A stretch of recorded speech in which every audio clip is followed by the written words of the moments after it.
Young Dolph's fiancée inherited something far more complicated than a pile of money. After the Memphis rapper was killed in November 2021, Mia J was suddenly left responsible for an empire that most people never fully understood. There was music, a record label, real estate, luxury vehicles, business interests, 2 children, and an enormous public legacy attached to all of it.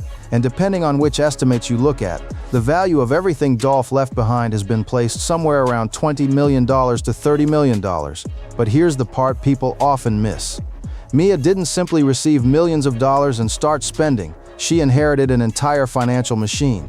A machine that had to be protected, managed, and potentially grown for the next generation. And some of the decisions she has reportedly made since Dolph's death reveal just how different her approach has been from what people might expect. Because this story isn't really about a woman suddenly becoming wealthy. It's about what happens when someone inherits the responsibility of protecting a fortune that was deliberately built around ownership. So let's go back to the beginning, because to understand what Mia J has today, you first have to understand exactly what Young Dolph spent his career building. Adolph Robert Thornton Jr., better known as Young Dolph, was born on July 27, 1985, in Chicago, Illinois, but Memphis, Tennessee became the place that shaped him. South Memphis was where he grew up, where he developed his identity, where he established his music career, and ultimately where his life ended. Dolph released his first mixtape, Paper Route Campaign, in 2008. Over the next 13 years, he built an impressive catalog of albums, mixtapes, and projects. But music was only one part of his strategy. Dolph understood something that many artists discover only after signing away their biggest assets. Being talented can make you famous. Ownership can make you wealthy. And Dolph wanted ownership. He wasn't interested in simply becoming another rapper with a major label deal, a hit record, expensive jewelry, and a temporary lifestyle. He wanted control over what happened to the money after the music stopped. That philosophy became the foundation of Paper Route Empire.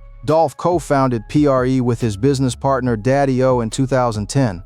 The label eventually became home to artists including Key Glock, Big Moochie Grape, Jay Fizzle, and Kenny Muni. But Paper Route Empire was more than a name attached to Dolph's music. It represented his independence.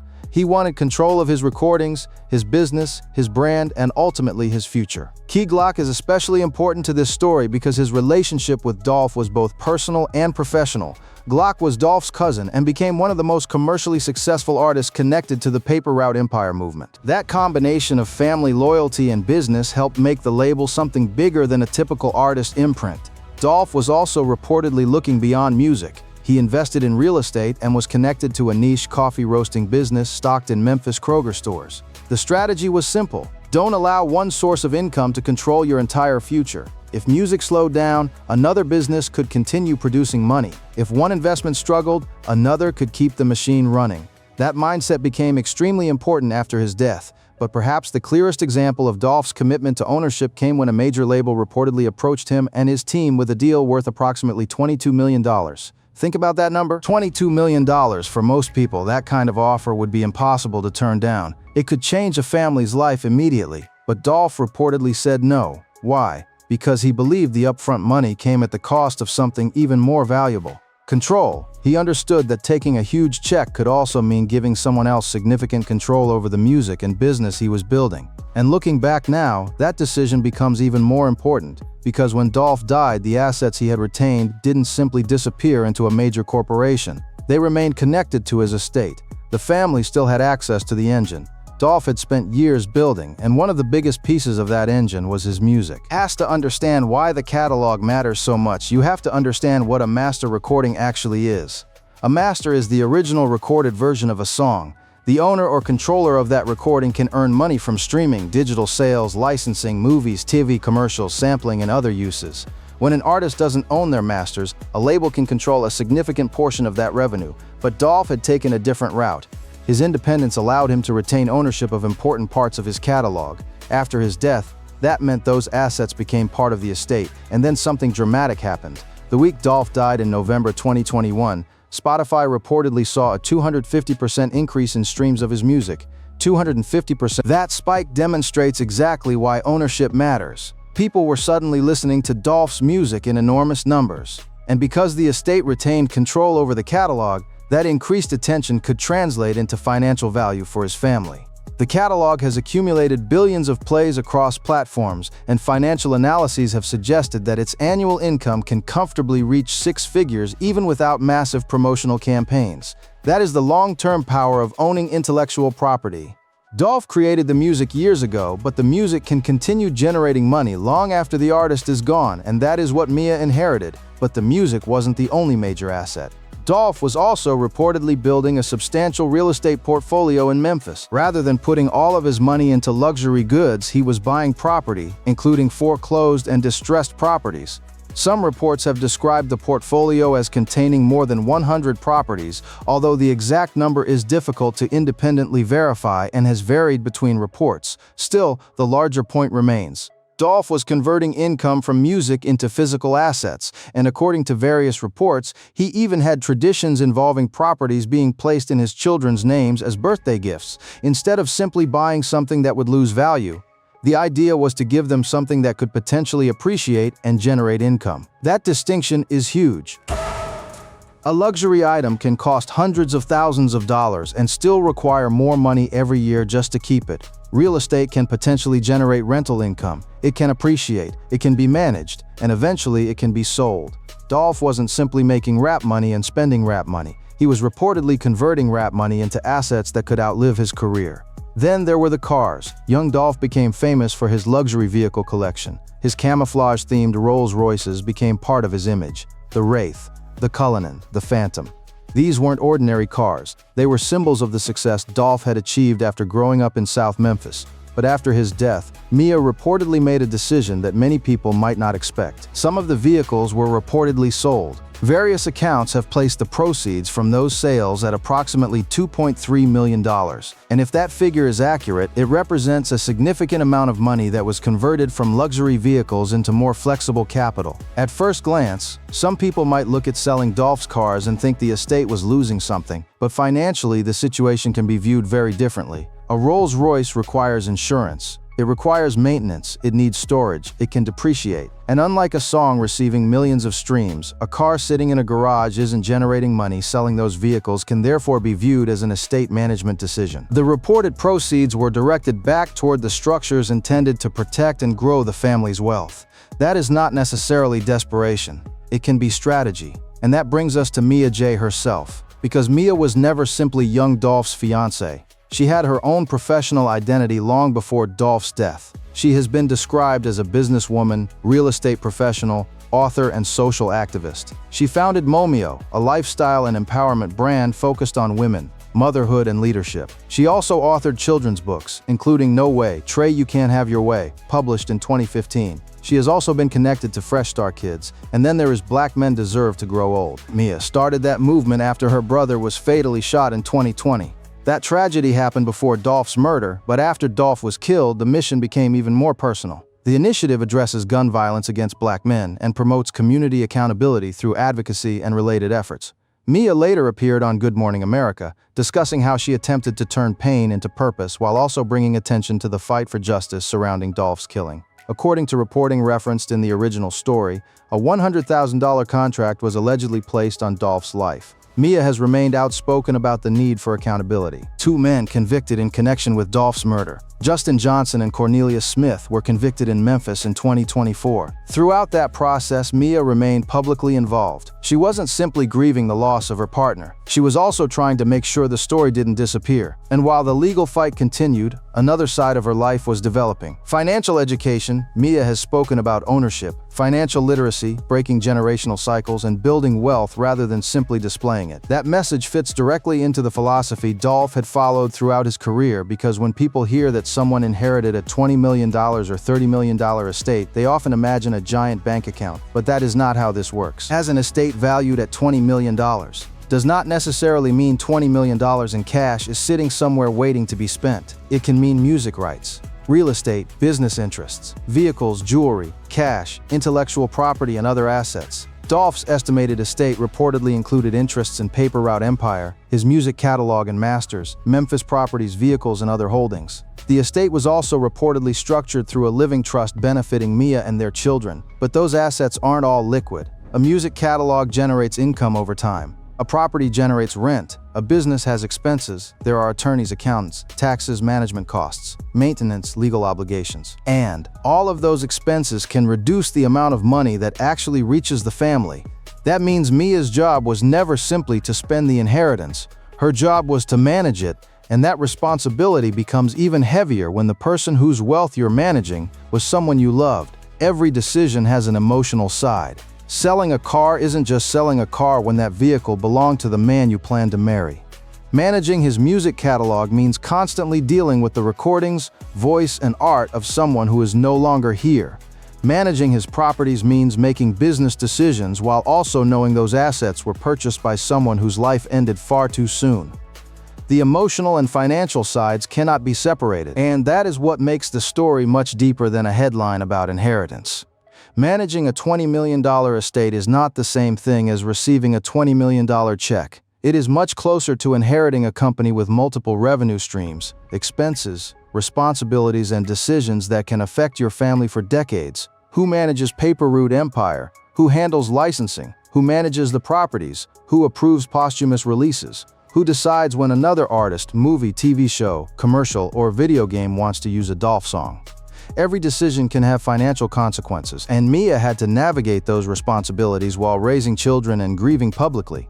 Dolph was killed just days before Thanksgiving. He was reportedly on his way to a community turkey giveaway, continuing a tradition of giving back through the Memphis athletic ministry. He had also donated $25,000 to Hamilton High School for equipment and supplies. So Mia inherited more than financial assets. She inherited a community legacy, and that may be the most important part of this entire story. Because wealth can be consumed, or it can be stewarded. Consumption asks, what can I buy? Stewardship asks, what can I preserve, protect, and grow? And everything that happened after Dolph's death suggests that Mia's role has increasingly become one of stewardship. The vehicles could be sold. The music could continue generating revenue, the properties could continue producing income, the business could continue operating, and the legacy could continue. That was the foundation Dolph spent his entire career building, and now Mia was responsible for making sure it survived him. But the story doesn't end there, because the biggest reason this empire matters isn't Mia, it isn't even Dolph, it's the children, and that is where the real long-term strategy begins. Everything Dolph built eventually comes back to one central question. What will be left for his children when they become adults? That question changes the entire way you look at the estate. The properties, the music, the business, the trusts, the intellectual property. Even the decision to sell luxury cars, all of it can be viewed through the same lens. Preservation, growth, and generational wealth. Dolph had reportedly been thinking about these things while he was alive. He was a father. He was planning a wedding. He had reportedly discussed eventually stepping away from some aspects of his career so he could spend more time with his family. And then on November 17, 2021, everything changed. Dolph was gone almost overnight. Mia became one of the people responsible for managing the financial world he had built, and the timing could not have been more difficult. His death caused an enormous emotional reaction. His music exploded across streaming platforms. The catalog received renewed attention. Fans returned to old songs.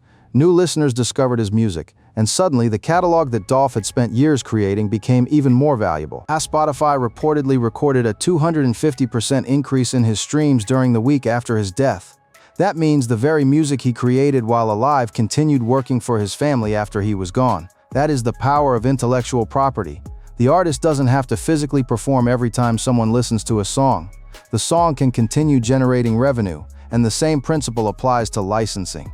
Imagine a director working on a movie and wanting a Young Dolph song for a scene, or a television producer searching for the right record, or a commercial using one of his songs, or a video game looking for music. The people controlling the appropriate rights can negotiate those uses. Depending on the deal, licensing payments can range from relatively small amounts to much larger sums for major placements, and because Dolph's music has a distinctive sound and an important place in Memphis hip-hop history, his catalog has continued cultural value. The longer his music remains relevant, the more opportunities there can potentially be. That is why the $22 million deal Dolph reportedly rejected matters so much. At the time, $22 million sounded enormous, but Dolph was apparently thinking beyond the immediate check. He was thinking about what the catalog could become. If he had signed a major label agreement that transferred significant rights, his estate might have had less control over his music after his death. The family could have received a smaller percentage of future revenue. The label could have had greater influence over licensing, and the estate might not have been able to make decisions as independently. Instead, Dolph chose ownership, and years later that decision became part of the foundation Mia inherited. That is why his story has become so interesting to independent artists. Dolph demonstrated a model that says you don't necessarily need the biggest company behind you if you can build your own infrastructure. He built Paper Route Empire. He developed artists. He retained control. He accumulated real estate. He diversified, and he created intellectual property that could continue earning long after the original work was completed. Now Mia is managing the consequences of that strategy, and Paper Route Empire itself did not disappear when Dolph died. The label continued operating under the leadership of Daddy-O and other key figures. Key Glock remained one of the most visible and commercially active artists associated with the label. The company also released posthumous music. In December 2022, Paper Route Empire presented Long Live Young Dolph and the posthumous solo project Paper Route Frank. Paper Route Frank reportedly reached number 20 on the Billboard 200 and no. 2 on the top R&B hip-hop albums chart. That matters because it demonstrates that Dolph's business ecosystem remained active even after his death. His name continued to carry weight, his music continued reaching audiences, and his catalog continued producing value. Think about what happens when someone discovers Dolph for the first time today. Maybe they hear a song on social media. Maybe an algorithm recommends one of his records. Maybe they hear another Memphis artist reference him. Maybe they discover a song like Rich Slave, or go back through King of Memphis. One discovery can lead to another, and every stream adds another small piece to the overall value of the catalog. That's the difference between income from labor and income from ownership. Dolph doesn't have to be in the studio recording another song for an old record to earn money. He doesn't have to be physically present for someone to rent one of the properties. The assets can keep working. And that is the backbone of what Mia is managing: music, real estate, business, intellectual property, and the trusts designed to protect the family's future. Now consider what those assets could look like 20 years from now. A music catalog that is still being streamed in 2026 could potentially be even more valuable in 2036. Properties purchased in Memphis could appreciate if the surrounding neighborhoods grow. Business interests could expand. The children could eventually inherit assets that have been managed for decades. That is what generational wealth actually looks like. It usually isn't one giant moment where somebody receives millions of dollars. It is a series of decisions made over many years. Buy the property, keep the master, protect the business. Avoid unnecessary debt. Invest instead of spending. Build something your children can inherit. Then repeat the process. Dolph understood that philosophy, and now Mia appears to be carrying it forward. What makes the situation even more interesting is that she has her own businesses and public work to manage at the same time. She has continued developing her brands. She has continued her advocacy. She has continued raising her children, and she has maintained a public presence while keeping much of the actual estate management work out of the spotlight. That hidden work is probably the least glamorous part of the entire story. People see fashion appearances, they see social media, they see interviews, they see advocacy. But they don't necessarily see the phone calls with attorneys. They don't see royalty statements. They don't see property decisions. They don't see accounting. They don't see tax planning. They don't see negotiations involving music rights. They don't see the paperwork required to keep an estate functioning. That is where the real work happens, and it happens far away from the cameras. That is why saying Mia is simply living off Dolph's money misses the bigger picture. She inherited responsibility along with the assets. She inherited the obligation to protect what he built. She inherited the responsibility of making sure his children benefit from the work their father spent his life creating. And she also inherited the burden of preserving a legacy connected to a man whose death remains deeply painful. The most important part of the story may therefore have nothing to do with luxury. Yes, there were expensive cars. Yes, there was jewelry. Yes, Dolph lived a successful lifestyle. But those are the easiest assets to notice. The deeper wealth is invisible. A master recording sitting inside a catalog, a property generating rent, a business continuing to operate, a trust protecting assets, a royalty payment arriving months or years after the song was recorded. That is the kind of wealth that can survive a person, and ultimately, that is what Dolph was trying to create. Let's put the entire story together. Dolph came from South Memphis. He started building his independent career in 2008. In 2010, he helped establish Paper Route Empire. He developed a catalog. He built relationships with artists like Key Glock. He invested beyond music. He reportedly purchased Memphis real estate. He reportedly placed property in his children's names. He retained control over important parts of his music. And when a major label reportedly offered approximately $22 million, he turned the deal down. He chose ownership over the immediate payout. Then came November 17, 2021.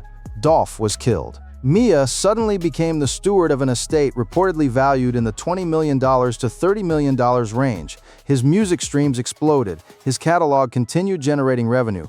Paper Route Empire continued operating. Posthumous projects were released. Some luxury vehicles were reportedly sold, producing approximately $2.3 million according to various accounts. The estate continued managing real estate and music rights, and Mia continued her own business, advocacy, and parenting responsibilities. In 2024, convictions were reached in the murder case involving Justin Johnson and Cornelius Smith. Mia remained outspoken about accountability, and by 2026, the estate was still functioning. The music was still being played, the properties were still working, the business was still alive, and Dolph's name remained part of Memphis hip-hop culture. That brings us back to the original question. What is Mia J's life like after inheriting Young Dolph's empire? The answer is probably very different from what most people imagine. It isn't simply luxury cars and expensive shopping. It is management. It is responsibility. It is grief. It is business. It is parenting. It is advocacy. And most importantly, it is long-term planning. Because if the estate is managed correctly, the ultimate goal isn't for Mia to spend everything Dolph left behind. The goal is for his children to someday receive something even bigger. That is the difference between inheritance and generational wealth. Inheritance can disappear. Generational wealth is designed to continue. A luxury car can be sold, a song can keep generating royalties, jewelry can be liquidated, real estate can appreciate. A headline can disappear in a few days. A business can continue for decades. That may be the most important lesson in Young Dolph's entire story. He spent his career trying to prove that independence could be more powerful than fame. He showed that an artist could build without giving everything away. He turned music income into businesses. He turned success into property. He turned popularity into ownership. And when his life ended, that philosophy didn't end with him. It was handed to Mia. Now she has the difficult job of making sure the assets survive, and ultimately everything comes back to the children, the properties, the music, the trust, the businesses, the intellectual property. The decisions being made today could shape their financial lives decades from now. That is why the most important number in this story might not actually be $20 million. It might be the number of years those assets continue generating value. 10 years, 20 years, 30 years, maybe longer. Imagine Dolph's children reaching adulthood and discovering that their father's music is still generating income. Imagine properties he purchased continuing to appreciate. Imagine Paper Route Empire still existing. Imagine his catalog being used in movies, television, commercials, and future projects. That is what Dolph was building toward, not simply a rich life, a lasting one. And that is why Mia's role is so important. She isn't just protecting money. She is protecting a blueprint built around ownership, independence, and family. The cars can disappear. The jewelry can disappear. The headlines can disappear. But if the music, properties, businesses, and intellectual property remain protected, the foundation can survive. And maybe that is the truly insane part of Mia J's life after Young Dolph. Not that she inherited a multi-million-dollar empire, but that she inherited an empire that was designed to keep working. And now she has to make sure it does exactly that. Because the real victory isn't spending the fortune Dolph built. The real victory is making sure the wealth he created doesn't disappear with the man who created it. So what do you think? Do you believe Mia J is handling Young Dolph's estate the right way? And looking back, was Dolph's decision to turn down that reported $22 million major label offer actually one of the smartest financial decisions of his career? More importantly, should more artists be studying the Young Dolph model and thinking about ownership before chasing the biggest possible record deal? Let us know what you think in the comments. And if you want more stories about the business side of hip-hop, the money, the ownership, the estates, and the financial decisions most people never hear about, make sure you subscribe, because sometimes the biggest story isn't how much money a rapper made, it's what they owned when they were gone.